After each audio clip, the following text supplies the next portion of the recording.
Hello दोस्तों, स्वागत है आपका इस नई वीडियो में। दोस्तों, आज हम हिंदी व्याकरण से संबंधित उपसर्ग टॉपिक लेकर के आपके समक्ष उपस्थित हुए हैं। तो बिना देरी किए इन महत्वपूर्ण सवालों को शुरू करते हैं। इससे पहले यदि आपने चैनल को सब्सक्राइब नहीं किया है तो चैनल को सब्सक्राइब करें। चलिए, प्रश्नों को हल करने से पहले थोड़ा सा उपसर्ग के संदर्भ में जान लेते हैं। तो उपसर्ग किसको बोलते हैं, किसको कहते हैं उपसर्ग? तो ध्यान से सुनिएगा। उपसर्ग वे शब्दांश होते हैं जो शब्द के आरंभ में जुड़ करके उसके अर्थ में विशेषता लाते हैं, उसको हम क्या बोलते हैं? उपसर्ग। उपसर्ग किसको बोलते हैं?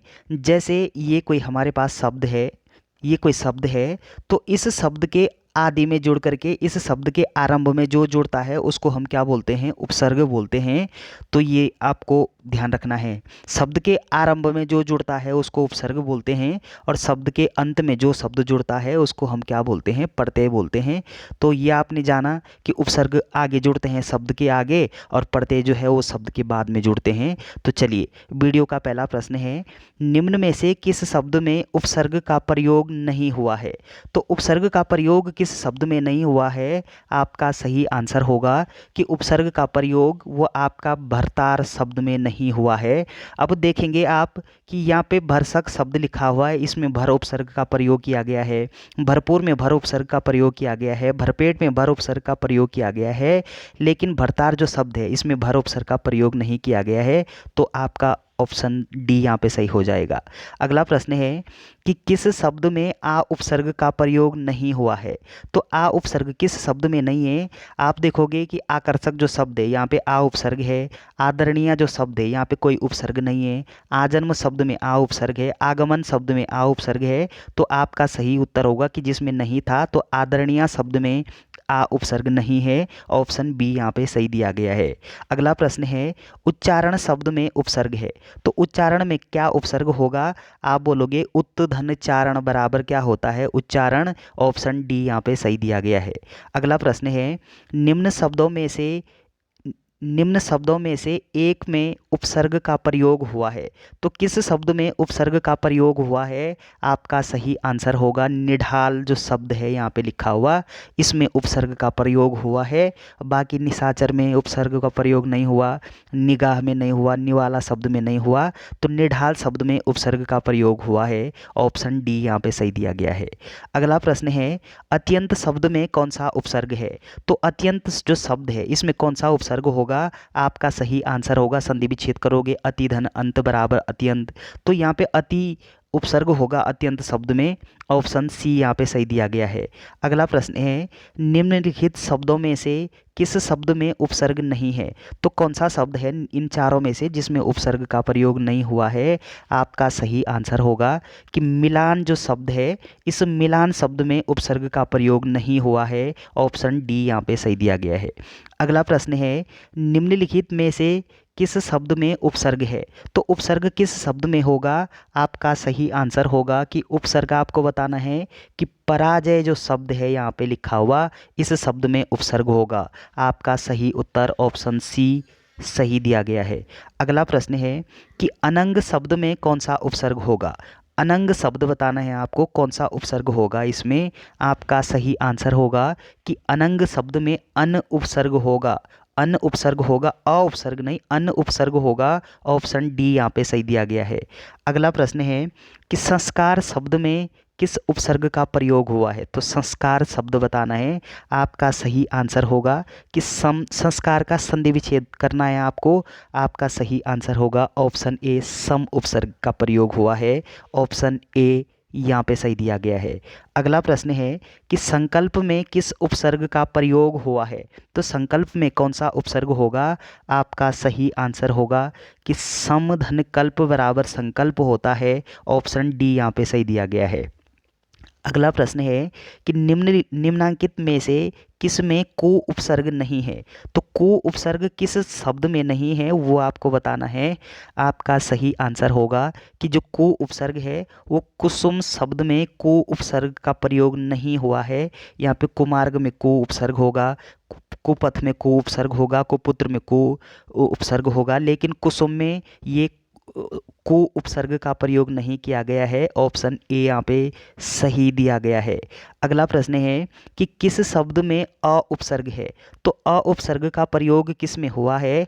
आपका सही आंसर होगा कि अभाव जो शब्द दिया गया है यहाँ पे, इसमें अ उपसर्ग का प्रयोग किया गया है। और अवमान में नहीं है, अभिमान में भी नहीं है, और अनजान शब्द में भी अ उपसर्ग का प्रयोग नहीं है। सिर्फ किस में है? अभाव शब्द में किया गया है। ऑप्शन ए यहाँ पे सही दिया गया है। अगला प्रश्न है कि प्रत्युत्पन्न शब्द में कौन सा उपसर्ग होगा? तो प्रत्युत्पन्न शब्द में कौन सा उपसर्ग है, ये आपको बताना है। आपका सही उत्तर होगा कि प्रत्युत्पन्न में इसका संधि विच्छेद करना है, तो प्रतिधन व्युत्पन्न। तो आपका सही उत्तर होगा कि प्रति उपसर्ग होगा इसमें। ऑप्शन ए यहाँ पे सही दिया गया है। अगला प्रश्न है निम्नलिखित शब्दों में से एक में उपसर्ग का प्रयोग नहीं हुआ है।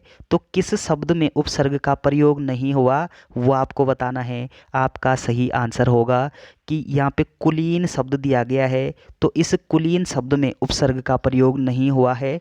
तो कुचाल में कु उपसर्ग का प्रयोग हुआ, कुख्यात में कु उपसर्ग का प्रयोग हुआ, कुयोग में कु उपसर्ग का प्रयोग हुआ है। लेकिन ये जो कुलीन जो शब्द है लिखा हुआ, यहाँ पे को उपसर्ग का प्रयोग नहीं हुआ है। ऑप्शन डी यहाँ पे सही दिया गया है। अगला प्रश्न है निम्नलिखित में से किस शब्द में उपसर्ग का प्रयोग नहीं हुआ है? तो इन चारों में से किस में नहीं हुआ है उपसर्ग का प्रयोग, आपको बताना है। आपका सही आंसर होगा कि यहाँ पे जो प्रतिष्ठा शब्द है, यहाँ पे प्रति उपसर्ग है। संस्कार शब्द में सम उपसर्ग है। अधिकार शब्द में अधि उपसर्ग है। लेकिन यहाँ पे जो प्रश्न शब्द दिया गया है, इस प्रश्न में कोई उपसर्ग नहीं होगा। ऑप्शन बी यहाँ पे सही दिया गया है। अगला प्रश्न है उपसर्ग से संबंधित सूत्र है। तो उपसर्ग से संबंधित कौन सा सूत्र होगा? आपका सही आंसर होगा कि प्रादय ये उपसर्ग से संबंधित सूत्र होता है। आपका सही उत्तर ऑप्शन सी दिया गया है। तो ध्यान रखिएगा, इंपॉर्टेंट प्रश्न है। अगला प्रश्न है कि कौन सा शब्द अन उपसर्ग से बना हुआ नहीं है? यानी अन उपसर्ग से कौन सा शब्द नहीं बना हुआ है, आपको बताना है। तो अनपढ़ में अन से, इसमें अन उपसर्ग का प्रयोग नहीं किया गया है। ऑप्शन ए यहाँ पे सही दिया गया है। बाकी अनादर में है, अनादि में है और अनव्यस्त में है। तो अनपढ़ शब्द में अन उपसर्ग का प्रयोग नहीं किया गया है। ऑप्शन ए यहाँ पे सही दिया गया है। अगला प्रश्न है कि परामर्श में किस उपसर्ग का प्रयोग हुआ है? तो किस उपसर्ग का प्रयोग हुआ है परामर्श शब्द में? आपका सही आंसर होगा कि परामर्श में परा उपसर्ग का प्रयोग हुआ है। ऑप्शन ए यहाँ पे सही दिया गया है। प उपसर्ग का नहीं, परमर्श उपसर्ग का, पर उपसर्ग का ये नहीं, परा उपसर्ग का प्रयोग किया गया है। तो चलिए अगला प्रश्न है कि अधिकारी में उपसर्ग कौन सा है? तो अधिकारी शब्द में कौन सा उपसर्ग होगा? आपका सही आंसर होगा कि अधिकारी जो शब्द है, यहाँ पे अधि उपसर्ग दिया गया है। ऑप्शन ए यहाँ पे सही दिया गया है। अगला प्रश्न है कि निम्नलिखित में से किस शब्दों में अ उपसर्ग नहीं लगा है? तो अ उपसर्ग का प्रयोग किस में नहीं हुआ है? आपका सही आंसर क्या होना चाहिए? आपका सही आंसर होगा कि यहाँ पे जो अनुज शब्द दिया गया है, इस अनुज नामक शब्द में अ उपसर्ग का प्रयोग नहीं हुआ है। अचूक में अ उपसर्ग है, अकथ में अ उपसर्ग है, अभेद में अ उपसर्ग है। लेकिन अनुज जो शब्द है, इसमें अ उपसर्ग का प्रयोग नहीं हुआ है। ऑप्शन सी यहाँ पे सही दिया गया है। तो ध्यान रखना है आपको कि उपसर्ग वे शब्दांश होते हैं जो शब्द के आदि में जुड़ करके, अर्थात शब्द के आरंभ में जुड़ करके उसके अर्थ में विशेषता लाते हैं, उसको हम उपसर्ग बोलते हैं। और किसी शब्द के अंत में जो शब्द जुड़ते हैं उसको हम प्रत्यय बोलते हैं। तो ये उपसर्ग और प्रत्यय का कॉन्सेप्ट आपको ध्यान रखना है। और ध्यान देने वाली जो बात होगी कि उपसर्ग या प्रत्यय निकालते समय आपको क्या ध्यान देना है कि वहाँ पे जो शब्द बचता है उस शब्द का कोई सार्थक अर्थ होना आवश्यक है, नहीं तो आपका सवाल गलत हो जाएगा। तो चलिए, वीडियो अगर आपको अच्छी लगती है तो चैनल को सब्सक्राइब करना ना भूलें। Thanks for watching.